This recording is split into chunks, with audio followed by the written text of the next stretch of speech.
बच्चों के स्किल की ऐसी तैसी, बच्चों की लाइफ की ऐसी तैसी, बच्चों की फ्यूचर की ऐसी तैसी। पैसे से सब कुछ बिकने लगा, सपने बिकने लगे, नौकरी बिकने लगी, एंट्रेंस एग्जाम की सीट बिकने लगी, डॉक्टर बनने का सिस्टम बिकने लगा, सब कुछ पैसे से बिकने लगा। दो चार को फांसी भी देनी पड़े तो दे दो। बचपन में सर्कस देखने की चाहत से जवानी तक सर्कस ही चल रहा। 12th किया, ग्रेजुएशन की, सोचा कुछ कर लेते। 12th के बाद नीट दिया, लीक हो गया। ग्रेजुएशन के बाद नौकरी के लिए कोई एग्जाम दिया, लीक हो गया। एग्जाम लीक भी इस कदर कि आंसर की का वेट ही नहीं करना, उससे पहले आंसर की आ जा रही। सेंटर्स पे दिखाया जा रहा है, सेफ्टी के नाम पे लड़कों के हाथ के कलाव खुलवाए जा रहे हैं, लड़कियों की कान की बाली उतरवाई जा रही है, जैसे कितना स्ट्रिक्ट सिस्टम है। और बाद में पता चल रहा है कि पेपर तो कई दिन पहले बाहर आ गया था, कई घंटे पहले आंसर की टेलीग्राम पे घूम रही थी। एग्जाम लीक की कोई खबर नहीं होती थी। ये उन तमाम बच्चों के चेहरे पे एक तमाचा होता था जो अपने 1.5 साल 2 साल की मेहनत लगा के एग्जाम देने जाते। एजुकेशन सिस्टम में ना एजुकेशन बची थी ना सिस्टम बचा था। पीएचडी वाला बंदा ग्रुप डी के फॉर्म भर रहा है, ये एजुकेशन का हाल।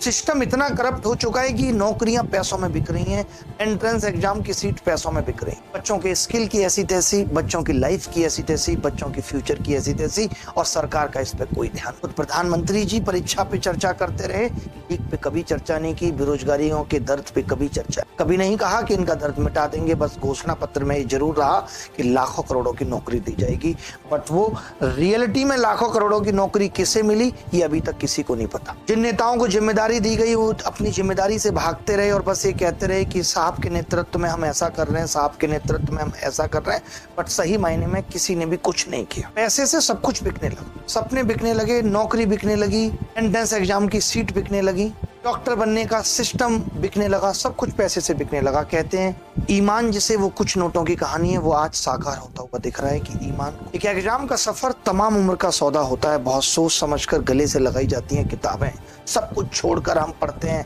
तैयारी करते हैं, मेहनत करते हैं। दिन रात झोंक कर एक नौकरी की आस लिए पढ़ रहा नौजवान इस बेरोजगारी को मिटाने की उम्मीद से अपने दिन और रात रोशन करने की सोचता है। और फिर छात्र पढ़ाई करता था, पेपर लीक का पता लगाता था, उसके बाद छात्री सबूत देता था, और उसके बाद न्याय के लिए सुप्रीम कोर्ट, हाई कोर्ट भागता था, और इसी तरीके से उसकी उम्र बीतती जा रही। हमने हमेशा कहा कि पेपर लीक पे एक स्ट्रिक्ट कानून लेकर आइए।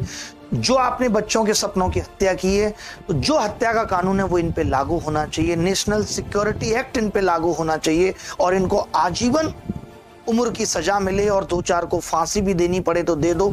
अगर हमें भारत के भविष्य को देखना है, भारत के भविष्य को बदलना है। आज हम कहते हैं कि डेमोग्राफिक डिविडेंड भारत का बहुत, भारत में युवा बहुत ज्यादा। आपको मालूम हम देश को किस तरफ लेके जा रहे हैं। ये युवा जो आज सिर्फ रील शॉर्ट्स में इतना बिजी हो गया है कि उसका रोजगार या बेरोजगारी पे ध्यान ही नहीं है, उसका ध्यान हट गया है। वो भूल गया है कि उसकी लाइफ में क्या चल रहा है, वो ये सोच नहीं पा रहा कि अगले 10 सालों में क्या होगा। तमाम मोटिवेशन बटोरने के बाद भी उसको नहीं पता उसके अगले 10 साल उसे कहाँ लेके जाने। आज प्रधानमंत्री जी से भी हम कहते रहे कि आप 2047 का भविष्य देखते हैं। आज से ये जो 10 साल बाद युवा का हाल होगा वो भविष्य आप नहीं देख पा रहे क्या? कूद के आपने डायरेक्ट 2047 में देख लिया। बस तैयारी करना एक जिंदगी का हिस्सा बन गया। किए जा रहे हैं। कहते हैं ना कि प्रेम पाने और प्रेम खोने के बीच में बस एक तैयारी बच गई। कि प्रेम पाने की आस थी और इस तैयारी करते रहे, लास्ट में खो दिया, क्योंकि हमारे पास कुछ नहीं है तो वो हमारे पास आके क्या। कई बार ऐसे मोड़ पे जिंदगी ये सोचने लग जाती थी कि मन को मना लेते हैं कि नौकरी की ये जिद बस दुख दे। बहुत सारे सवाल आज दिमाग में और सवालों के कटघरे में मैंने सरकार से एक सवाल हमेशा पूछा, तुम खुद नहीं पढ़े मंत्री साहब, तुम्हारे बच्चे विदेश में पढ़ रहे हैं। तुम अगर इन बच्चों की जगह होते, तुम्हारे बच्चे अगर इन बच्चों की जगह होते, तो तुम हर बार यही सोचकर एग्जाम दिया कि बस ये संघर्ष की दास्तां अब खत्म हो जाएगी, बस ये आखिरी सितम। कितने बच्चे सोचने लग गए अब तैयारी छोड़ देता हूँ। फिर तैयारी छोड़ के भी ये ख्याल रहा कि कहीं ऐसा ना हो बाद में ये मलाल रह जाए कि मैंने तैयारी छोड़ दी थी। और फरवरी में पेपर लीक पे कानून आया। योगी बाबा का अंदाज आप जानते हैं, बुलडोजर वाला है। उन्होंने तो कल बताया भी कि इस पेपर लीक कानून में क्या क्या होगा। लेकिन दुख की बात यह है कि पेपर लीक कानून बहुत अच्छा है, बहुत सही है। इस वक्त लीक का जहां पेपर रद्द करने की बात आ रही है तो सरकार को ध्यान बांटने के लिए इस कानून को लागू करना लाजिमी था। लेकिन कुछ और प्रावधान भी आए, वो मैं आपको बता देता हूँ कि ये कह रहे हैं हम 3 साल की मैक्सिमम सजा देंगे कोई सिंगल बंदा है तो, जिसने पेपर लीक में ऐसा किया है, और हम उससे 10 लाख का जुर्माना वसूलेंगे। कोई संस्थान ऐसा कर रहा है तो उसको 10 साल की मैक्सिमम सजा है और उससे 1 करोड़ वसूलेंगे। आप बताइए, आपने खुद देखा एक नीट का पेपर 30 लाख में बिका। अगर एक बंदे ने 10 लोगों को भी पेपर बेचा है तो 3 करोड़ बना रहा है वो। क्या फर्क पड़ेगा उसको 1 करोड़ का जुर्माना दे भी देगा तो। मुझे ऐसा लगता है आज हम इस पेपर लीक कानून का सम्मान करते हैं, स्वागत करते हैं, बट मैं फिर भी कहूँगा कि आगे आने वाले वक्त में इस कानून को और हमें स्ट्रिक्ट बनाना पड़ेगा। अभी भी ये कानून लचीला रहेगा। लोगों के अंदर जब तक डर पैदा नहीं करेंगे तब तक पेपर लीक नहीं रुक सकता। इस 15 गड़बड़ियों को अपराध माना जाएगा। मैं बता देता हूं, जैसे किसी परीक्षा का क्वेश्चन पेपर या आंसर की को लीक करना इसमें आएगा। क्वेश्चन पेपर या आंसर की लीक में शामिल होना इसमें आएगा। बिना अनुमति के क्वेश्चन पेपर या OMR सीट अपने पास रखना इसमें आएगा। परीक्षा के दौरान किसी से जवाब लिखने की मदद लेना भी इसमें आएगा। परीक्षा दे रहे कैंडिडेट को डायरेक्ट एंड इनडायरेक्ट तरीके से मदद करना भी इसमें आएगा। एग्जाम आंसर सीट या OMR सीट के साथ छेड़खान करना इसमें आएगा। कॉपियों के इवैल्यूएशन में बिना अनुमति छेड़खानी करना इसमें आएगा। सरकारी एजेंसी द्वारा तय परीक्षाओं के मानकों का उल्लंघन करना, लेकिन दुख की बात क्या है कि जो सरकारी एजेंसी है वही इन मानकों का, अपने स्टैंडर्ड का उल्लंघन कर रही है। उनका क्या, मेरिट के लिए तय डॉक्यूमेंट्स में किसी तरह की छेड़खान करना, पब्लिक एग्जाम के लिए तय सिक्योरिटी का उल्लंघन करना, किसी एग्जाम कंप्यूटर सिस्टम या नेटवर्क में छेड़खानी करना, कैंडिडेट की सीट अरेंजमेंट, एग्जाम डेट या शिफ्ट में छेड़खानी करना, अथॉरिटी को धमकाना या काम करने से रोकना, परीक्षा एग्जाम अथॉरिटी से जुड़ी नकली वेबसाइट बनाना, नकली एडमिट कार्ड जारी करना या नकली एग्जाम कराना, इस सब में आएगा।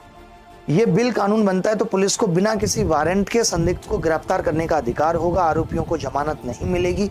इन अपराधियों को समझौते से नहीं सुलझाया जा सकेगा।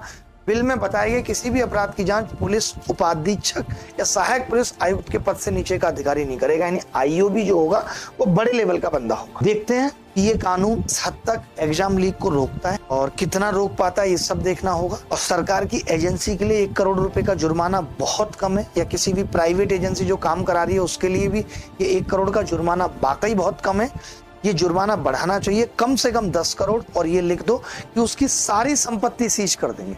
सबसे जरूरी था कि आप ये बोल दो जो भी पकड़े जाएंगे उनकी सारी संपत्ति सीज हो जाएगी और आजीवन कारावास है और नॉन बेलेबल ऑफेंस है, बेल नहीं। ये एक अच्छी चीज है और हम इसका स्वागत करेंगे। थोड़ा खुश तो हो ही सकते हैं कि हम लोग इतने दिन से कह रहे थे कि पेपर लीक पे कानून आए और अब ये कानून आ गया है, तो देखते हैं कहां तक ले जाता है। अब तक जितने भी बच्चे इस चीज से प्रभावित रहे हैं, जिनको नुकसान हुआ है, देखिए कुछ नहीं कर सकते। कहते हैं कि सब कुछ नहीं मिलता जिंदगी में, कुछ मिले इतना बेसिक की जिंदगी जी सके। तो यही सोचेंगे हम कि अब आगे की हम अपनी लाइफ को कैसे बदल सकते हैं, कैसे अपने सपनों को साकार कर सकते हैं। और अब ऐसा नहीं सोचेंगे कि मुस्कुराते हुए ये छोड़ दें, ये तैयारी छोड़ दें, ऐसा बिल्कुल नहीं करना। और क्योंकि आप भी जानते हैं कि एग्जाम सेंटर तक पहुंचना एक लंबा सफर होता है, कितना वक्त लग जाता है। एक दिन में पेपर लीक और फिर सब अचानक तबाही मचा देती है। कहते हैं ना कि सालों से प्रेम में थे हम, एक दिन वो आकर बोली कि पापा शादी कहीं और कर रहे, तो कैसे दिल टूट जाता है। वो हालत बच्चों की होती। तो अब ये जो सपने आपने देखे थे, मैं यही उम्मीद करूंगा कि आप इन्हें हासिल कर पाएंगे। हर रोज उस बेरोजगारी में थोड़ा थोड़ा नहीं मिटेंगे कि मेरा ये हाल है, ये कैसे सुधरेगा। देखते हैं आपके पेपर लीक रुके। और दूसरा ये कि जो एग्जाम लीक हुए थे और अभी तक नहीं हुए हैं, उनकी भी एक लड़ाई करनी पड़ेगी। जैसे यूपी कांस्टेबल का पेपर फरवरी में लीक हुआ और अभी तक री एग्जाम नहीं हुआ, तो वो भी सरकार को सुनिश्चित करना चाहिए कि कोई एग्जाम इसके बाद भी लीक हो जाए।